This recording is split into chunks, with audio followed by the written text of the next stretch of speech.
Polemik masih menyertai pengesahan RUU Kitab Undang-Undang Hukum Acara Pidana KUHAP oleh DPR. Sejumlah kelompok masyarakat sipil mengkhawatirkan KUHAP baru sebagai panduan warga berhadapan dengan hukum justru berpeluang membuat penegak hukum berbuat sewenang-wenang. Desakan untuk meminta penundaan pemberlakuan KUHAP pun mengemuka. Kami masyarakat sipil koalisi pendorong KUHAP juga sudah memetakan, kita menemukan so far sejauh ini dan masih akan terus berkembang ada 48 masalah KUHAP yang sekarang, dan kita juga sudah menemukan beberapa diantaranya teknis. Makanya kita mendorong untuk penundaan pemberlakuan KUHAP yang harus dilakukan karena persiapan 5 minggu itu sama sekali tidak relevan dan KUHP baru bisa dilaksanakan tanpa adanya KUHAP.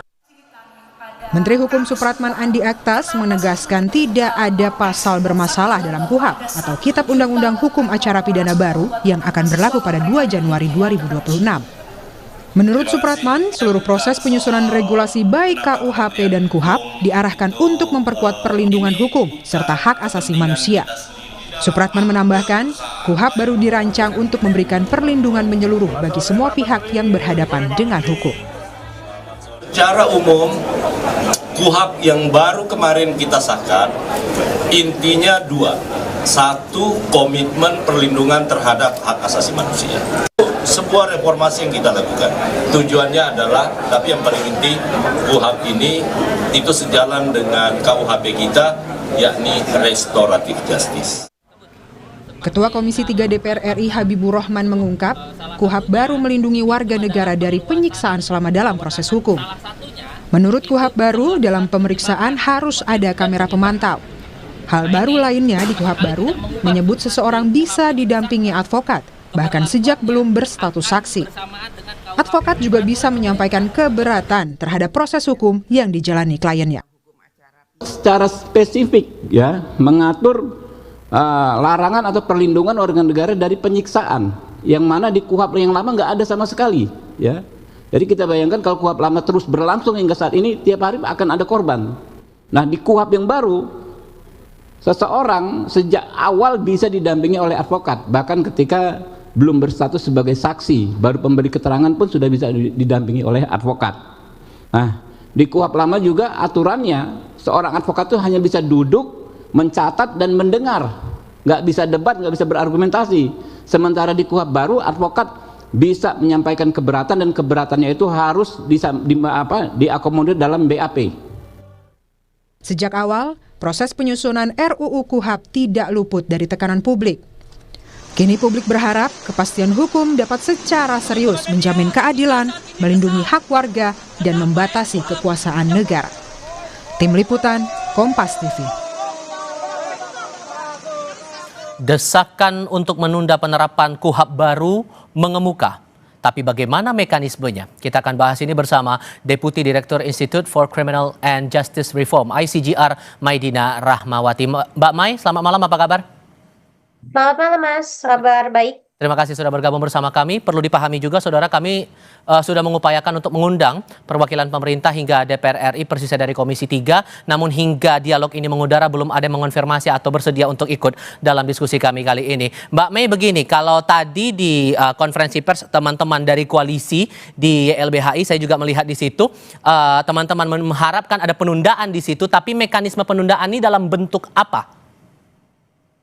Ya, baik. Terima kasih Mas. Nah, terkait dengan mekanisme penundaan sendiri yang kami dorong adalah untuk Presiden Prabowo menerbitkan peraturan pemerintah pengganti undang-undang atau Perpu, yang mana ini Presiden Prabowo bisa menyuarakan untuk menunda keberlakuan dari KUHAP dan membahas ulang KUHAP. Nah, ini sendiri sebenarnya di penundaan keberlakuan undang-undang itu pernah dilakukan, ada presidennya yang terjadi di Indonesia gitu. Misalnya waktu tahun 2005 di mana Presiden pernah menerbitkan Perpu terkait dengan penundaan keberlakuan Undang-Undang Nomor 2 Tahun 2004 tentang penyelesaian hubungan industrial. Lalu kemudian juga Undang-Undang Perikanan di tahun 2004 juga pernah ditunda karena ketidaksiapan kewenangan pemahaman aparat penegak hukum, utamanya pengadilan negeri, lalu kemudian ada sarana prasarana, sumber daya manusia, dan penunjang lingkup pemerintahan lainnya untuk penerapan si undang-undang perikanan. Lalu kemudian yang lebih lama lagi tahun 92 pernah juga dilakukan penundaan keberlakuan undang-undang tentang lalu lintas dan angkutan jalan, yang mana pemerintah mengakui bahwa pelaksanaan undang-undang itu memerlukan persiapan, pemahaman, kesiapan baik di lingkungan aparatur pemerintahnya dan maupun masyarakat umum, sehingga ditunda waktu itu keberlakuannya. Oke. Jadi apa memetakan ada 4 perpu yang pernah diterbitkan dalam rangka menunda keberlakuan undang-undang, dan salah satu materi yang selalu di-highlight adalah soal kesiapan infrastruktur dan pemahaman publik termasuk juga aparat memahami substansi undang-undang tersebut. Oke, dan dasarnya karena teman-teman menilai ada 48 poin yang bermasalah di KUHP baru ini. Benang merahnya dari 48 itu apa, Mbak?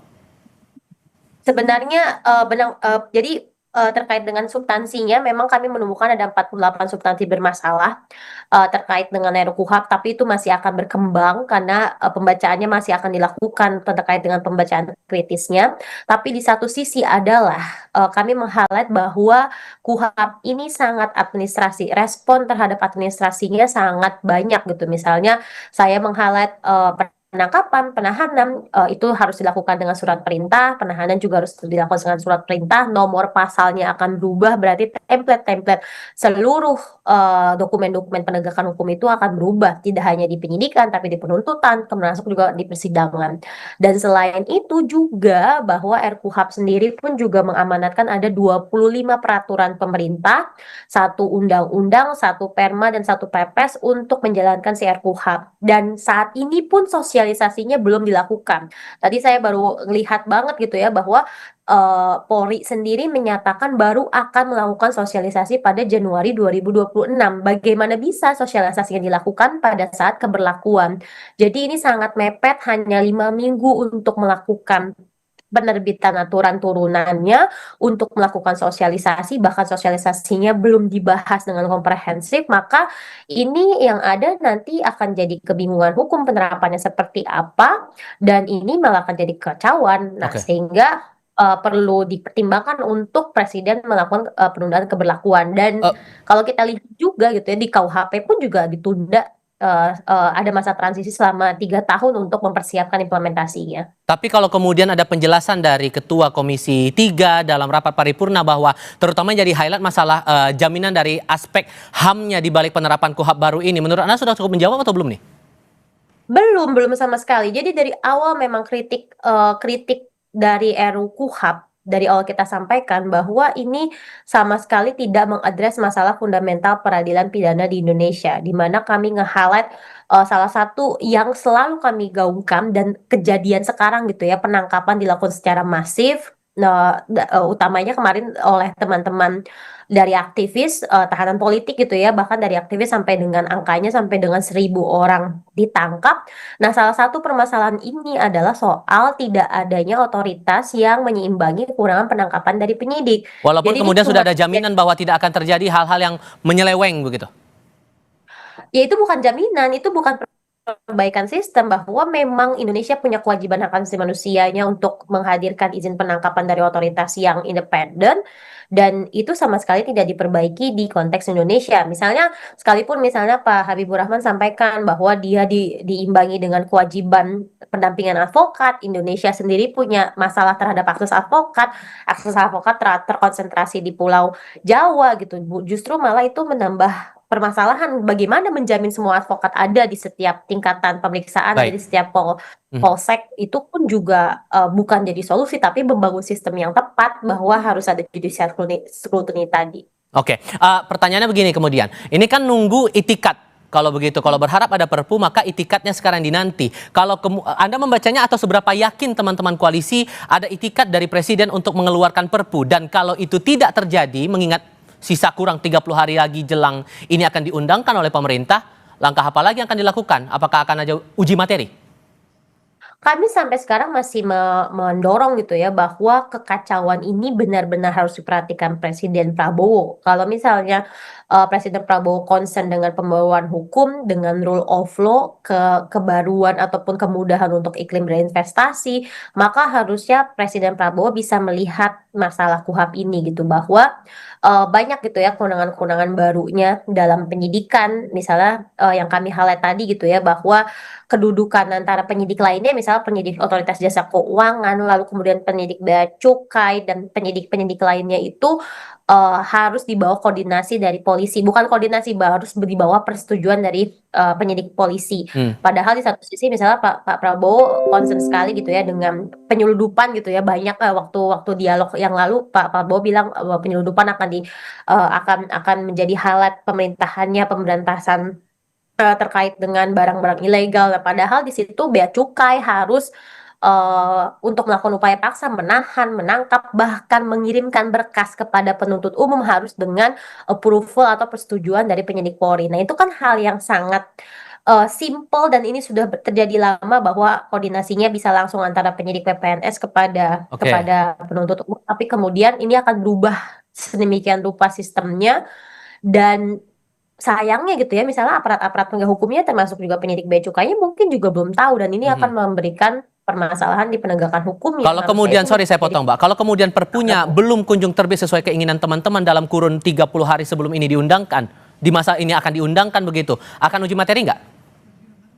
Itu kami pertimbangkan, pastinya akan dilakukan uji materi. Banyak sekali materi dalam RKUHP tuh yang tidak sejalan dengan kejelasan hukumnya gitu. Misalnya yang kami highlight adalah soal upaya paksa, penyitaan, pemblokiran, penggeledahan yang dengan dibilang bahwa dia dengan izin hakim, tapi kemudian bisa dikecualikan berdasarkan penilaian individual dari penyidik. Nah, itu berdasarkan tata hukum di tafsir putusan MK, lalu kemudian kita analisis dengan undang-undang kepolisian, itu tidak diperkenankan untuk dipergunakan bagi kewenangan upaya paksa, karena itu konteksnya adalah diskresi, konteksnya adalah kepentingan umum dan ketertiban umum gitu ya, bukan untuk penegakan hukum. Nah, itu bisa kita lakukan. Tapi saat ini sebelum diundangkan, yang kami masih dorong adalah Presiden bisa menerbitkan Perpu. Oke, Mbak Medina, terima kasih banyak sudah berbagi pandangan bersama kami kali ini. Selamat malam Mbak, sehat selalu ya. Terima kasih Mas Rival, sehat selalu juga. Sesaat lagi di Sapa Indonesia Malam, ramai dibincangkan publik sebagai calon pelatih timnas sepak bola Indonesia.